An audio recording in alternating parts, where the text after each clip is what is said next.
కాటుకి చెప్పు దెబ్బ అంటే ఏంటో చూపించాడు భయ్యా కేఎల్ రాహుల్. లైఫ్ లో అసలైన మజా, అసలైన హ్యాపీనెస్ ఎప్పుడొస్తుందో తెలుసా భయ్యా?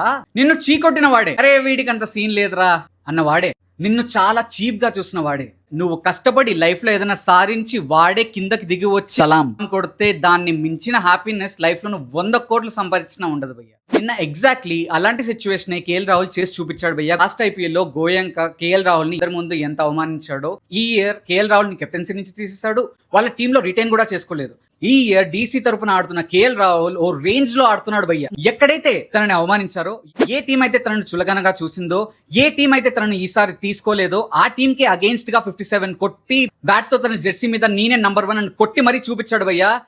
దెబ్బకి గోయంకానే కిందకి దిగి వచ్చి షేక్ హ్యాండ్ ఇస్తే కేఎల్ రాహుల్ ఏదో ముస్టేసినట్టు షేక్ హ్యాండ్ ఇచ్చి అలా వెళ్ళిపోయాడు భయ్య. అది కదా సక్సెస్ అంటే, అది కదా కిక్ అంటే. కిక్ రా కిక్.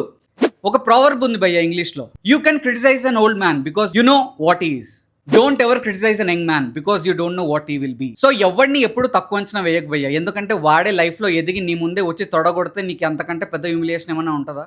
కుదిరితే ఎవరినైనా ఎంకరేజ్ చేయి, లేకపోతే అన్ని మూసుకొని కూర్చో, అంతేగాని ఎవరిని డిస్కరేజ్ చేయకు, ఎవరిని అవమానించకు.